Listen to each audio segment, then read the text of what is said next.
ताजे और रसीले आंवले। अरे भाई, ये आंवला कितने रुपए किलो है? आंवला 60 रुपए किलो है। अरे बाप रे, इतने महंगे आंवले! तुम्हारे आंवले में कोई कीमती हीरे जड़े हुए हैं क्या, जो तुम इतने महंगे बेच रहे हो? भाई ये अभी अभी बाग से तोड़ कर आए हैं, बिल्कुल ताजा हैं। और वैसे भी अब तो आंवले के दाम भी बढ़ गए हैं। नहीं, अगर 25 रुपए किलो देना है तो दो, वरना मैं कहीं और से ले लूंगा। 25 रुपए? ये तो बहुत ही कम है भाई, इतने में नहीं हो पाएगा। ठीक है, तो तुम अपने आंवले अपने पास रखो, मैं तो चला। ऐसा कहकर वो आदमी वहां से चला जाता है। आज मेरा एक भी आंवला नहीं बिका। पूरा दिन बीतने के बाद एक ग्राहक आया और वो भी चला गया। अब मैं क्या करूं? अरे विराज, क्या सोच रहे हो? नमस्ते मुखिया जी। हाँ हाँ नमस्ते। क्या हुआ? तुम किस सोच में डूबे हुए थे? मुखिया के पूछने पर विराज उन्हें सब कुछ बता देता है। इसके आंवले तो वाकई बहुत ही अच्छे हैं और ताजा हैं। वो आदमी बेवकूफ था। ऐसा करता हूँ, कम पैसों में मैं ही इसके आंवले खरीद लेता हूँ। ये सब सोचकर मुखिया जी बोलते हैं, ऐसा करो विराज, तुम मुझे ये आंवले 33 रुपए किलो के हिसाब से 8 किलो दे दो। ठीक है मुखिया जी, मैं अभी दे देता हूँ। ऐसा कहकर विराज मन में सोचता है, चलो, कम से कम मुखिया जी ने मुझसे बहुत ज्यादा तो पैसे कम नहीं करवाए। अब जो भी पैसे मिलेंगे मैं उन पैसों से घर की जरूरत का सामान ले लूंगा, क्योंकि खाली हाथ भी तो मैं घर नहीं जा सकता।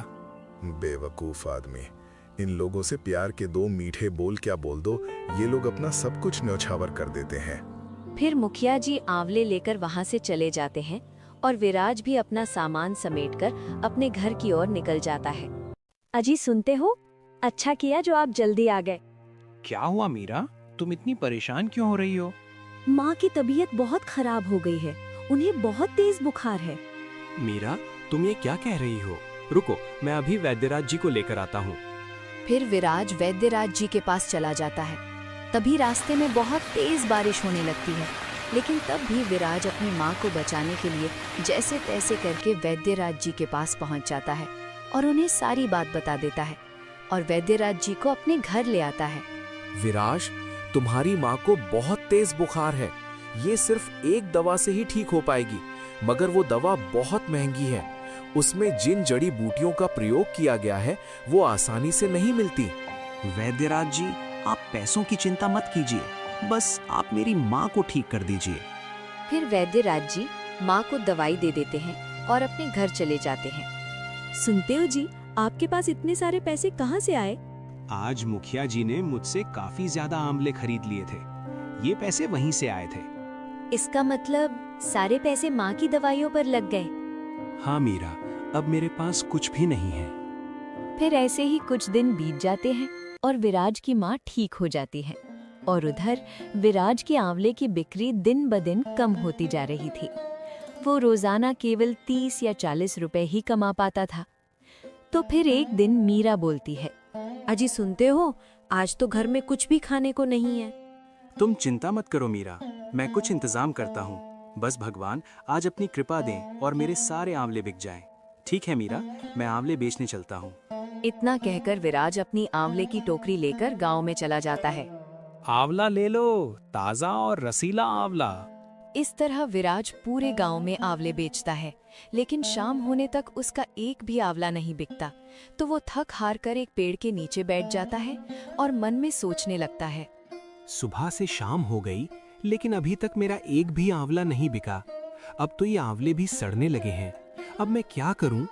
हे ईश्वर, मेरे जीवन की कठिनाइयां कब खत्म होंगी? विराज ये सोच ही रहा था कि तभी वहाँ से एक साधु महाराज गुजरते हैं। भिक्षाम देही, तुम एक दोगे, ईश्वर तुम्हें 100 देंगे। प्रणाम साधु महाराज। साधु महाराज, क्या आपको कुछ चाहिए? हाँ पुत्र, मैं एक भिक्षुक हूँ और यहाँ लोगों से भिक्षा मांग रहा हूँ। कैसी भिक्षा साधु महाराज? पुत्र, मैं अपने शिष्यों के लिए भोजन इकट्ठा कर रहा हूँ, इसीलिए गांव-गांव लोगों से भिक्षा मांग रहा हूँ। पुत्र, अगर तुम चाहो तो अपनी खुशी से तुम भी कुछ थोड़ी सी भिक्षा दे सकते हो। क्षमा चाहता हूँ साधु महाराज, अभी मेरे पास आपको देने के लिए 1 रुपया भी नहीं है और ना ही मेरे घर में आटा या कोई अनाज है जो मैं आपको दे सकूं, और ना ही मैंने आज सुबह से कुछ कमाया है। मेरे पास आपको देने के लिए कुछ भी नहीं है। पुत्र, क्या तुम मुझे ये आंवले दे सकते हो? बाबा की ये बात सुनकर विराज अपने मन में सोचने लगा। ये आंवले तो मैं साधु महाराज को दे ही सकता हूँ।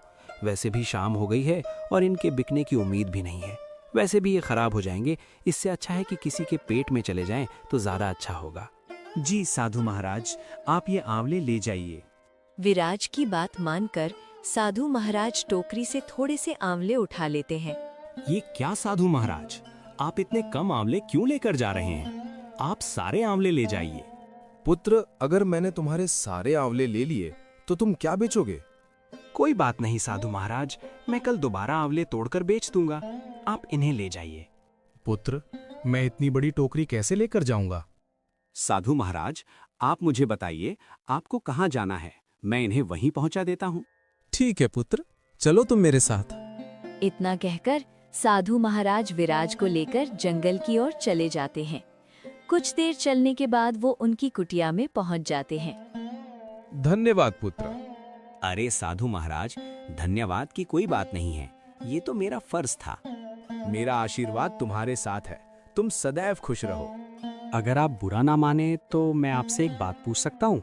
पूछो पुत्र, क्या पूछना है तुम्हें? साधु महाराज, आपने आंवले तो ले लिए, लेकिन क्या आप लोगों को केवल खाने में आंवले ही खिलाएंगे? नहीं पुत्र, दरअसल मैंने सब्जी और अनाज तो पहले से ही जमा किया हुआ था और फिर मैं आंवले की ही तलाश में निकला था। साधु महाराज, ये तो बहुत ही अच्छा हुआ। मेरे आंवले आपके काम आ जाएंगे। ठीक है बाबा, अब मैं चलता हूँ। पुत्र रुको, मैं तुम्हें कुछ देना चाहता हूँ। ये लो, इसका नाम मणि है। आज से ये चिड़िया तुम्हारी हुई। चिड़िया? पर मैं इसे कैसे ले सकता हूँ? ये तो आपकी है। जब तुमने बिना किसी फायदे के मुझे अपनी पूरी आंवले की टोकरी दे दी, तो मैं क्या तुम्हें एक चिड़िया भी नहीं दे सकता? पर साधु महाराज, मैं इस चिड़िया का क्या करूँगा? ये कोई आम चिड़िया नहीं है पुत्र, ये एक विशेष चिड़िया है। ये तुम्हारे भाग्य की सूचक है। जब तक ये तुम्हारे साथ रहेगी, तब तक तुम्हारा भाग्य चमकता रहेगा। लेकिन ध्यान रहे, इसकी सच्चाई किसी को पता नहीं चलनी चाहिए। फिर विराज मणि चिड़िया को लेकर अपने घर की तरफ निकल पड़ता है। तो रास्ते में मणि चिड़िया बोलती है, विराज, साधु महाराज ने जो कहा उसका ध्यान रखना। ये बात किसी को पता मत लगने देना कि मैं एक विशेष चिड़िया हूँ। ठीक है दोस्त, मैं वादा करता हूँ, मैं ये सच कभी किसी को नहीं बताऊंगा। इतना कहकर विराज मणि चिड़िया को अपने घर ले जाता है। अजी, आप इस चिड़िया को कहाँ से लेकर आए हो? मेरा ये चिड़िया अब से हमारे साथ ही रहेगी। आप इस चिड़िया को घर क्यों लेकर आए हो? पहले ही हमारे खाने के लाले पड़े हुए हैं, एक वक्त की रोटी भी मुश्किल से नसीब हो पाती है, ऊपर से आप इस चिड़िया को ले आए। कैसी बात कर रही हो मीरा? भला ये छोटी सी चिड़िया कितना खा लेगी? और रही बात खाने की, तो जो हम खाएंगे वही इसे भी खिला देंगे। विराज और मीरा बातें कर ही रहे थे कि तभी उन्हें आवाज आती है। अरे विराज, क्या घर पर हो? जरा बाहर तो आओ। अरे सोहन भाई, आप यहाँ? हाँ विराज, वो क्या है ना, आज मेरे बेटे का जन्मदिन था। बहुत सारे पकवान बच गए, मैंने सोचा गांव में बांट दूं, इसीलिए मैं तुम्हें भी देने चला आया। ये लो। बहुत बहुत शुक्रिया भाई आपका। अरे नहीं विराज, इसमें शुक्रिया की क्या बात है? वैसे भी ये खाना खराब हो जाता, तो इससे अच्छा किसी का पेट ही भर जाए। सोहन ये कहकर वहां से चला जाता है। ये तो बहुत स्वादिष्ट पकवान है। देखो मीरा, मैंने कहा था ना कि जिसके भाग्य में जो लिखा होता है वो उसे मिल ही जाता है। तुम खामखा चिंता कर रही थी। देखो, ये पकवान हमारे पास खुद चल कर आ गए। आज तो हम खाएंगे स्वादिष्ट पकवान और गाएंगे ईश्वर के गुणगान। फिर वो सब मिलकर खाना खाते हैं। मीरा, तो मैं आंवले बेचने बाजार जा रहा हूँ। तुम घर का और माँ का ख्याल रखना। तो क्या आप इस मणि चिड़िया को भी अपने साथ लेकर जाएंगे? क्यों, क्या हुआ? मैं इस चिड़िया को अपने साथ लेकर नहीं जा सकता क्या? कुछ नहीं, मैं तो बस ऐसे ही पूछ रही थी। विराज मीरा की बात सुनकर आंवले बेचने चला जाता है।